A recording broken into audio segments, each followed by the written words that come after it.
अभी कुछ दिन पहले हमारी उनसे मुलाकात हुई और उनकी जो चिंता थी वही हमारी कोशिश है कि जो सामाजिक न्याय की लड़ाई किसी जमाने में मुख्य धारा की राजनीति थी, इधर परिस्थितियों को देखते हुए, राजनीतिक परिस्थितियों को देखते हुए एक बार फिर जब हम ये कहें क्या न्याय का राज हो और न्याय के राज के साथ साथ अगर सामाजिक न्याय का राज न हो तो बात अधूरी हो जाती है। आदरणीय श्रीकांत जेना जी बहुत वरिष्ठ नेता हैं। आप में से जितने लोग हैं उनको पूरा उनकी जानकारी है कि किस तरह के राजनीति के उतार चढ़ाव उन्होंने देखे हैं। मैं जब बाएं लगी तस्वीर को देख रहा था तो ये लगता है कि कितना पुराना राजनीतिक रास्ता रहा है। आज जब मैं इनके आवास में आपसे मिल रहा हूं, आपसे मिलने से पहले सीपीआई, सीपीएम, आरजेडी, एनसीपी के और समाजवादी पार्टी के हमारे प्रदेश के अध्यक्ष और उन दलों के वरिष्ठ पदाधिकारी मुझसे मिले। सबकी इच्छा यही है कि इंडिया गठबंधन और जो इंडिया गठबंधन का रास्ता है, जो हमारा पहले दिन संकल्प था, उस संकल्प को और मजबूत किया जाए। और इधर हम देखते हैं कि कभी हम लोग कांग्रेस पार्टी से लड़ते थे कास्ट सेंसस को लेकर के। मुझे याद है वो दिन जब लोकसभा में नेताजी आदरणीय लालू प्रसाद यादव जी, शरद यादव जी और उनके साथ साथ देश के तमाम बड़े बड़े नेता, दक्षिण भारत के और पूरे देश के नेता ये चाहते थे कास्ट सेंसस हो। उस समय जो भी कुछ रहा हो, जिन परिस्थितियों में नहीं हुआ, मुझे खुशी है इस बात की कि आज कांग्रेस पार्टी उस बात को स्वीकार कर रही है कि कास्ट सेंसस होना चाहिए और कास्ट सेंसस के बिना सामाजिक न्याय का मिलना संभव नहीं है। उत्तर प्रदेश में क्योंकि सबसे बड़ी लड़ाई थी पिछले चुनाव में, मैंने उस समय भी कहा कि समाजवादी पार्टी इंडिया गठबंधन के साथ साथ हमारी पीडीए की रणनीति है और ये पीडीए की रणनीति जो है पिछड़े दलित, आदिवासी भाई, हमारे अल्पसंख्यक भाई, आदि आबादी, इन सबको साथ लेकर के जो पीड़ित है, जो दुखी है, जिसको न्याय नहीं मिल पा रहा है, हम उसको साथ लेकर के चलेंगे और इस देश के लोकतंत्र को बचाने के लिए, इस देश का बाबा साहब भीमराव अम्बेडकर जी का संविधान दिया, उस संविधान को बचाने के लिए, उस संविधान से हमें जो मौलिक अधिकार मिलते हैं उन अधिकारों को बचाने के लिए, जिस तरीके से भारतीय जनता पार्टी एक एक फैसला इस बात का ले रही है कि कैसे लोकतंत्र कमजोर हो, संविधान कमजोर हो, हम यही बात याद दिलाना चाहते हैं कि जिस समय संविधान कमजोर होगा हमारा लोकतंत्र कमजोर होगा। मुझे खुशी है इस बात की कि कम से कम उड़ीसा में श्रीकांत जेना जी और उनके तमाम सहयोगी साथी मिलकर के इस आवाज को उठा रहे हैं, जहां हम लोकतंत्र, संविधान और बाबा साहब भीमराव अम्बेडकर जी का दिया हुआ संविधान के तहत जो हमें व्यवस्था है, उस व्यवस्था को बचाने के लिए, क्योंकि सामाजिक न्याय मिलना, सामाजिक न्याय के साथ साथ आर्थिक जो गैर बराबरी है उसमें हमारी बराबरी का हक मिले, उस आर्थिक गैर बराबरी में हम गरीबों को भी जोड़ा जाए, हमारे तमाम लोग जो पीछे रह गए वो उनको जोड़ा जाए। इसलिए हालांकि मैं आपसे जब मिल रहा हूं,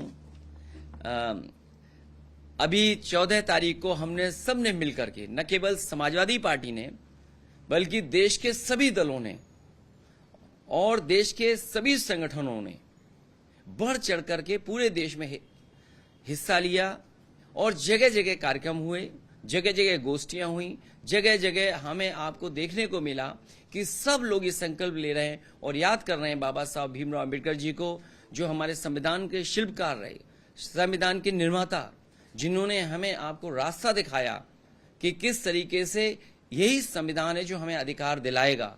और उसी संविधान को लोग कमजोर कर रहे हैं। और देखने को तो ये मिला कि जो संविधान को कमजोर कर रहे हैं वो सबसे ज्यादा बढ़ चढ़ करके इस कार्यक्रम में हिस्सा ले रहे थे।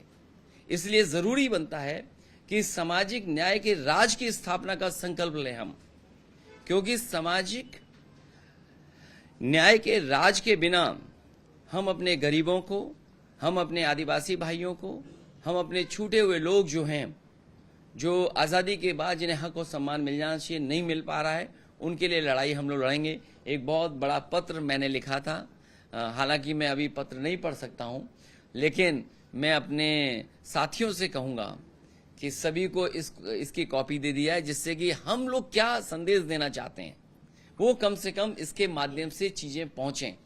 क्योंकि सामाजिक न्याय और होना उसका आर्थिक गैरबराबरी बनी रहे तो शायद संभव नहीं है।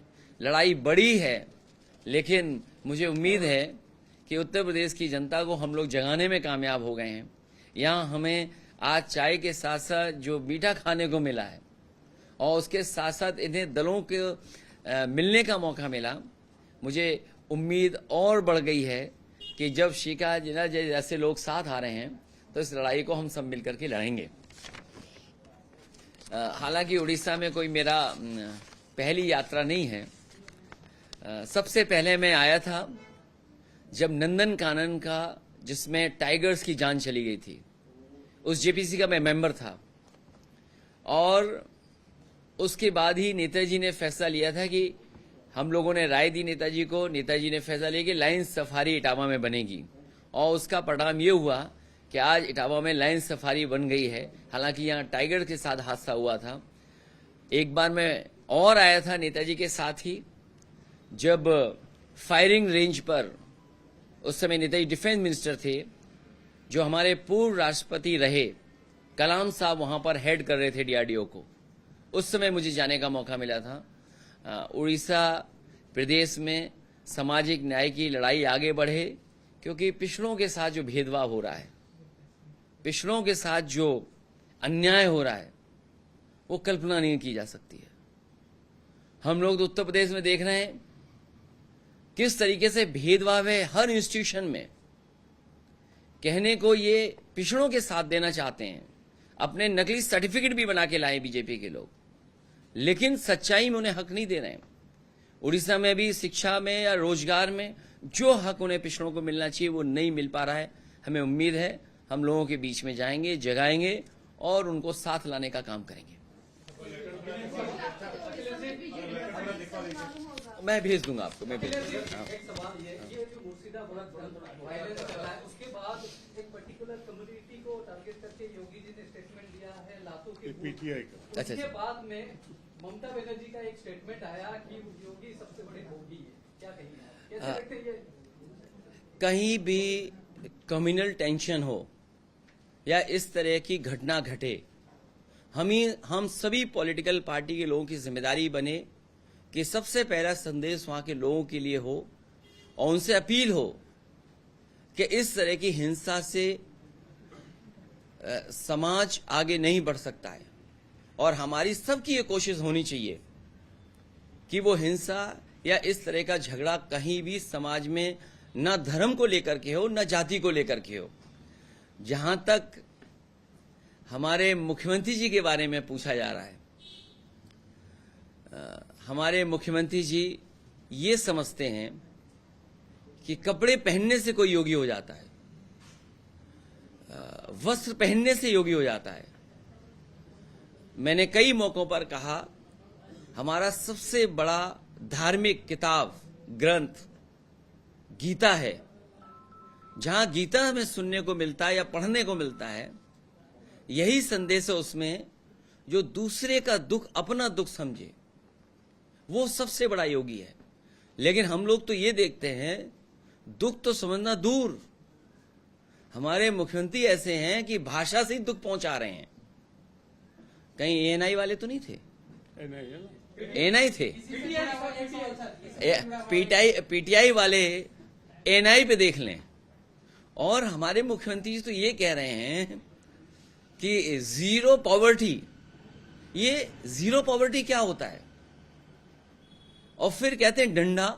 हमारे मुख्यमंत्री खुद ही अंडा है।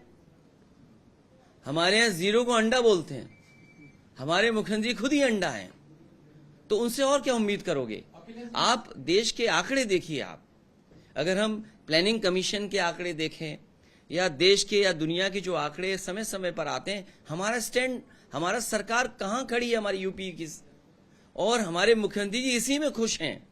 अब उनकी जानकारी देखिए आप, हम हर चीज में नीचे से 2 या नीचे से 1 पे हैं, तो उन्हें लगता है कहीं से तो हम नंबर 1 हैं, ऊपर से नहीं तो नीचे से नंबर 1 है। इसी से जुड़ा हुआ और यूपी की मैं अपनी बता रहा हूं, जो मैंने खुद महसूस किया, ये जितने भी झगड़े या दंगा होते हैं इसमें बीजेपी का हाथ होता है। मुझे याद है तालेग्राम, हमारे कन्नौज कॉन्स्टिट्यूएंसी में एक जगह थी, शांतिपुर से लोग रहते थे। बीजेपी के कार्यकर्ताओं ने, नेताओं ने एक जानवर का मांस एक गरीब से कुछ पैसे देकर के मंदिर में डलवाया। जब उस गरीब ने यह कहा कि मैं मंदिर में नहीं डाल सकता हूं, तो उसने कहा कि मैं तुम्हारे साथ चलूंगा, तुम मंदिर में डालो। बीजेपी का नेता साथ गया और मंदिर में डलवा दिया जानवर का मांस, और उसका परिणाम यह हुआ जब सुबह हुई तो हिंदू भाइयों मुस्लिम भाइयों में झगड़ा हो गया, वो दुकानें जली, वो दंगा हो गया। बाद में वहां के पुलिस कप्तान ने जब सच्ची जांच की तो उसमें 17 बीजेपी के लोग जेल गए, एनएसए लगा उनमें। ये मैं एक घटना बता रहा हूं, हमने अपनी आंखों से बहुत सारी ऐसी घटनाएं देखी हैं जहां बीजेपी के लोग शामिल होते हैं। वहीं हमारे सामने और चुनौती ये है, क्योंकि हमें कभी बार आप लोगों का भी सहयोग मांगना पड़ता है, आप लोगों पे भी बहुत दबाव रहता है। अब यहां तो नहीं होगा दबाव उड़ीसा में, लेकिन यूपी में तो दबाव हमने बहुत देखा है, और दिल्ली में। आपके पार्टी के एमएलए ने बोला है कि भारत की देवा देवियों में ज्यादा पावर नहीं है, इसलिए बहुत अटैक इंडिया में हुआ है। आप भी क्या मानते हैं कि हमारे देवा देवियों में पावर नहीं है? देखिए, मैं व्यक्तिगत आस्था किसकी किस में है उसमें मैं कोई सवाल नहीं खड़ा कर सकता हूं। मैंने कल भी कहा और फिर कहता हूं, धार्मिक बयानबाजी से हमें आपको बचना होगा, और कोई भी बयान हम ऐसा दें जो नुकसानदेह है उससे बचना होगा।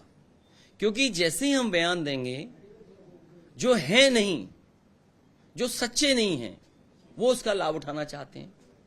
और हम तो ऐसे हैं कि कहीं ले चलो हम चल देते हैं। और एक बार तो मैंने ये कहा कि अगर हम पेड़ देख लें और पेड़ के नीचे पत्थर देख लें और पत्थर पे लाल झंडा देख लें या कुछ पूजा पाठ देख लें तो हम उसी को भगवान मान लेते हैं, उसमें हम पे केस हो गया।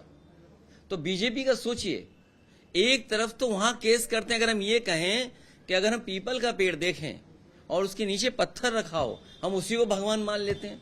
अगर ये बात मैं कह दूं तो बीजेपी के लोग केस करते हैं मुझ पर। तो ये समझ में नहीं आ रहा बीजेपी के लोग चाहते क्या है। तमिलनाडु चीफ मिनिस्टर ने एक कमेटी फॉर्मेशन किया है, स्टेट ऑटोनॉमी में नॉन यूजेबल। आपका क्या ख्याल है कि सेंटर से ज्यादा ऑटोनॉमी चाहिए और नहीं? इसी के साथ हाँ ठीक है, इवन तमिलनाडु और वेस्ट बंगाल ने बोला है कि ठीक है। मैं जो बात स्टेट मोर ऑटोनॉमी के बारे में, किसी भी स्टेट के साथ भेदभाव नहीं होना चाहिए।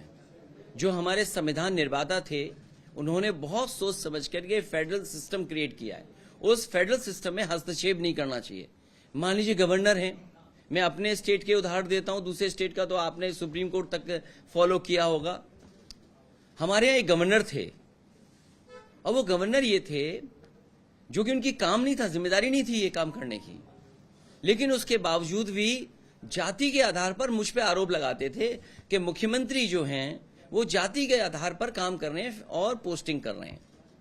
आज हम देखते हैं गवर्नर है हमारी स्टेट में, पोस्टिंग ही जाति के आधार पर हो रही है, लेकिन गवर्नर चुप है। तो फेडरल सिस्टम में हस्तक्षेप नहीं करना चाहिए। दूसरा, हमारी स्टेट उत्तर प्रदेश, जिसने प्रधानमंत्री 3 बार बनाने का मौका दिया, जब हम बजट देखते हैं एनएचआई का, तो उत्तर प्रदेश जिसने सबसे ज्यादा लोकसभा के सांसद चुने और सबसे ज्यादा बीजेपी को मौका दिया दिल्ली सरकार बनाने में, लेकिन बजट में भेदभाव हो रहा है। तो कल हम ये कहें कि बजट के लिए हमारे क्यों भेदभाव हो रहा है, तो उस पर लोग आरोप लगा देंगे इसी तरह का। अभी हमारे यहां कुंभ हुआ, हमने भी डुबकी लगाई, लेकिन बीजेपी वाले पिछला जो कुंभ हुआ था उसकी डुबकी की तस्वीर नहीं दिखा सकते। हम तो पिछले कुंभ में भी गए थे, उससे पहले वाले में भी थे, हम लोग शामिल थे। नेताजी का है तस्वीर। जो लोग खो गए सब हिंदू श्रद्धालु थे, आज तक सूची नहीं आई है। जो लोग मर गए, जिनकी जान चली गई, वो पता ही नहीं है कहां है, नाम ही नहीं है। और सरकार क्यों नहीं बता रही है? क्योंकि उन्हें मुआवजा न देना पड़े। सोचो, जो दुनिया की तीसरी अर्थव्यवस्था बनने जा रहे हो, जाने कितने $1 ट्रिलियन इकोनॉमी की बात कर रहे हो, वो हिंदू श्रद्धालुओं की जान जाने पर मदद नहीं कर रहे हैं। ये कैसे हिंदू हैं बताओ? ये खराब हिंदू हुए कि नहीं हुए? तो भारतीय जनता पार्टी से बचो और हमें भी बचाओ। अखिलेश जी, एक सवाल इसी रिलेटेड है कि आपको लगता है सेंटर ने इन्फ्लुएंस कर रहा है स्टेट्स की पावर को? ये सोचने की बात नहीं है। और हमें तो ये लगता है, मुझे उड़ीसा का नहीं पता, हो सकता है उड़ीसा का इंजन अपने हिसाब से चल रहा हो, स्टेट का इंजन। एक मिनट जो मुझे नहीं पता बहुत ज्यादा डिटेल में, लेकिन आप सब जानते ही होंगे। लेकिन यूपी का जो डबल इंजन है, क्योंकि एक दूसरे के पक्ष में नहीं है, एक दूसरे से टकरा रहे हैं, साथ नहीं चल रहे हैं, आमने सामने टक्कर मार रहे हैं। पहले तो हमारे यहाँ इंजन ही टक्कर मार रहे थे, अब देखते हैं डब्बे के डब्बे भी टक्कर मार रहे हैं। अब उड़ीसा का पता नहीं कैसा हो रहा होगा, इंजन कैसे चल रहा होगा। अखिलेश जी, आपको तो पता है यहाँ बीजेडी की हालत है क्या है। वक्फ बिल को सपोर्ट, आप तो विरोध कर रहे थे, पर बीजेडी सपोर्ट करने। देखिए, ये बिल्कुल बात साफ है। समाजवादी पार्टी और बहुत सारे सेकुलर फोर्सेस, जो सेकुलर पार्टियां हैं, कांग्रेस से लेकर के हम सब दलों ने वक्फ बोर्ड का और जिस तरह का बिल आया उसका विरोध किया है, और हम लोग विरोध करते रहेंगे। वो उनका, क्योंकि अगर उन्होंने किया होगा, उनकी कुछ और पार्टी का डिसीजन रहा होगा, लेकिन वक्फ बोर्ड पे हमारी पार्टी की राय साफ है कि हम इस बिल के खिलाफ थे, वोट भी किया और भविष्य में भी खिलाफ रहेंगे। तो क्या उत्तर प्रदेश में जब समाजवादी पार्टी की सरकार बनेगी तब आप इसको, जैसे ममता जी ने बोला कि हम इसको इम्प्लीमेंट नहीं करेंगे, ऐसा आप दावा करेंगे? अरे भाई, तुम्हारे अगर आप पे रसगुल्ले बचे हो तो ला दो। मैं इसलिए कि सरकार हमारी ये बनवा रहे हैं, जब सरकार बन जाए तो आप इनको लेके आइएगा मेरे साथ। मैं अभी रसगुल्ला खिलाना चाहता हूँ। बहुत धन्यवाद आपका। लेकिन योगी जी ना जान जाए कि इन्होंने सरकार बनाने के लिए कह दिया है।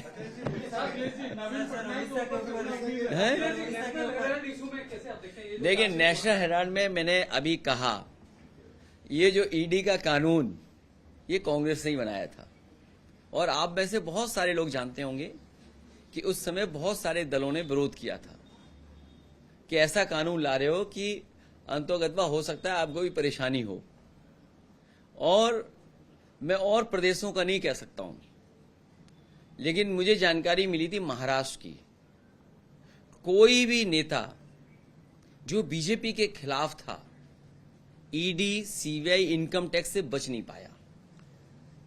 महाराष्ट्र का कोई भी नेता जो बीजेपी के अगेंस्ट था, वो बच नहीं पाया ईडी, सीबीआई, इनकम टैक्स से।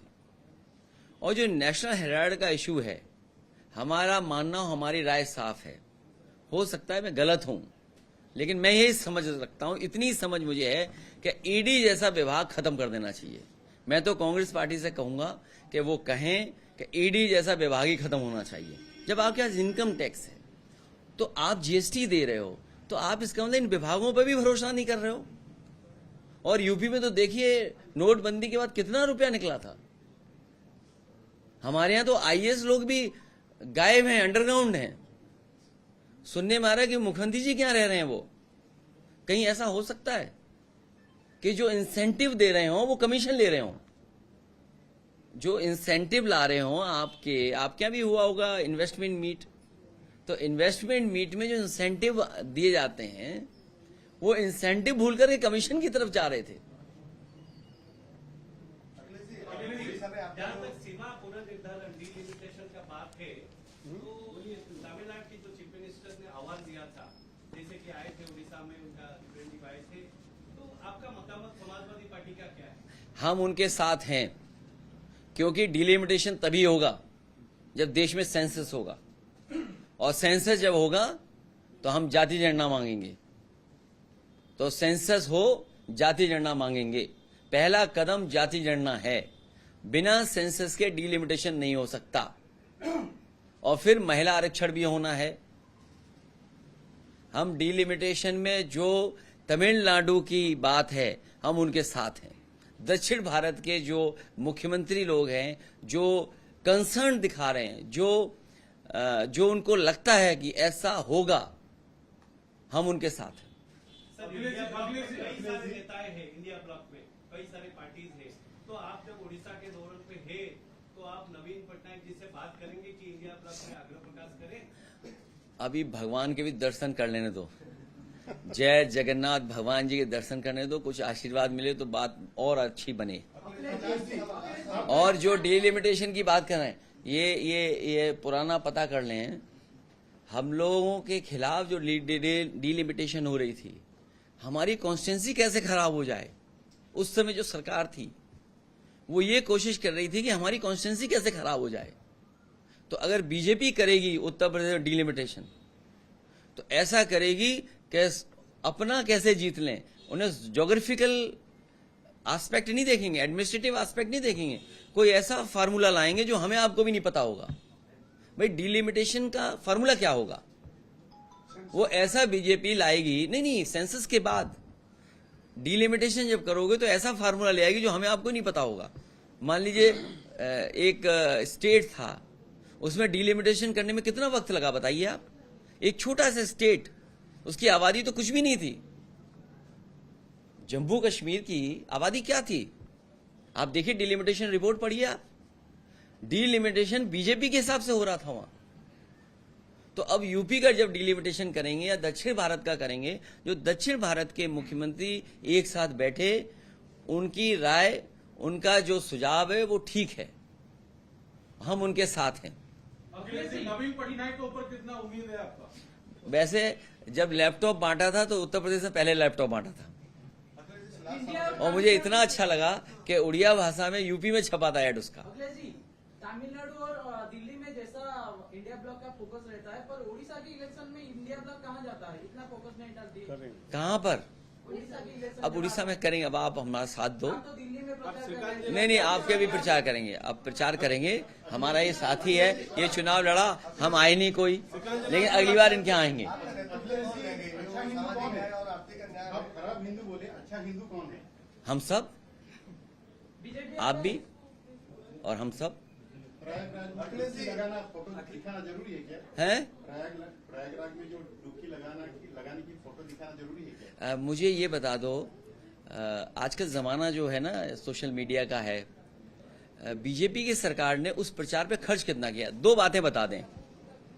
टोटल कुंभ पे पैसा कितना खर्च हुआ, और डुबकी लगाने का प्रचार हो उस पे कितना खर्च हुआ, और ऐसा पैसा बांटा गया है यूट्यूबर्स को, हमें पता ही नहीं है। यूट्यूबर्स जानते हैं या बीजेपी जानती है? जो यूट्यूबर्स थे उनमें इतना पैसा दिया गया है कि या फिर बीजेपी जानती थी या यूट्यूबर जानता था, सरकार जानती नहीं थी। नहीं, ये ऐसा है, ये व्यक्तिगत आस्था है। अब जैसे हम लोगों ने डुबकी कहीं और लगा दी गंगा में, उस पर भी शिकायत थी बीजेपी को। बीजेपी की शिकायत का आप नहीं कर सकते, इसीलिए मैंने कहा वो खराब हिंदू हैं। अब आप सोचिए, मैं मंदिर गया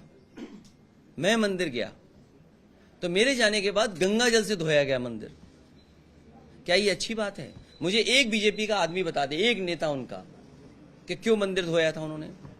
और जब मैं मुख्यमंत्री आवास से दूसरे आवास में गया तो यही मुख्यमंत्री ने क्या गंगा जल से नहीं धोया ना गंगा जल से। इसलिए हमने भी गंगा जल में डुबकी लगा दी।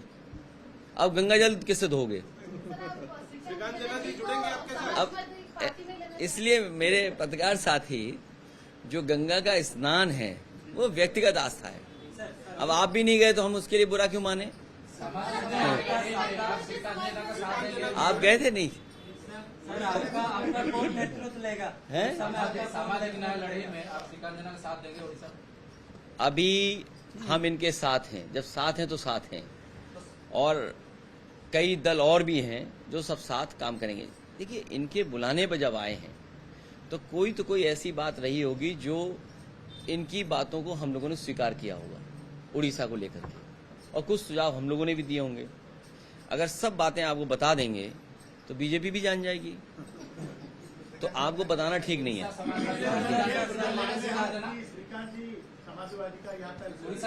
देखिए, ये जो सामाजिक न्याय है, जो समाजवादी है, जो सामाजिक न्याय का बात कर रहा है, हम उसको समाजवादी मानते हैं। जो सामाजिक न्याय की बात करे हम उसको समाजवादी मानते हैं। जो सेकुलर होने की बात करें हैं, नहीं, देखिए, लाल टोपी एक मिनट, लाल टोपी का ये जानते ही नहीं है। मैं तो उनको भी सुझाव दूंगा जिनके सर में बाल ना हो वो भी लाल टोपी पहन लें। तो ये हमारे ये फोर्सफुली नहीं है हमारे यहाँ। मैंने आपसे कहा कि जो सामाजिक न्याय की बात करेगा हम उसके साथ हैं, जो आर्थिक गैरबराबरी के बाद बात करेगा हम उसके साथ हैं। उड़ीसा में जिस तरीके का शोषण हो रहा है, आपके सब नेचुरल रिसोर्सेज यहाँ हैं। जब सूरज की रोशनी, हवा, कोई हमसे भेदभाव नहीं करती है, तो आखिरकार सरकार की क्यों पॉलिसीज हमारे आपके साथ भेदभाव करती हैं? तो अगर उस दिशा में श्रीकांत जेना साहब अगर कुछ काम कर रहे हैं तो हम उनके साथ हैं। मैं उसमें पक्ष में हूँ। अच्छा, मैं उस पक्ष में हूँ कि जो संविधान ने आरक्षण शिक्षा में और नौकरी में दिया है उसको लागू करना चाहिए, चाहे वो उड़ीसा सरकार हो या कोई सरकार हो, उसके साथ खिलवाड़ नहीं होनी चाहिए।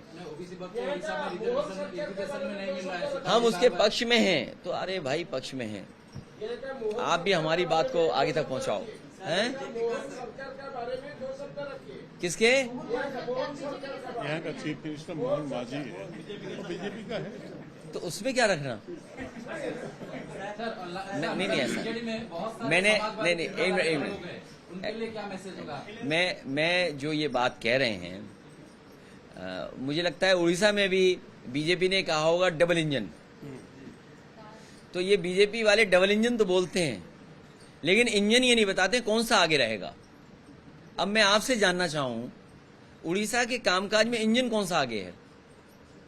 उड़ीसा का इंजन आगे कि दिल्ली वाला इंजन आगे है? फैसलों में। बहुत धन्यवाद आपका।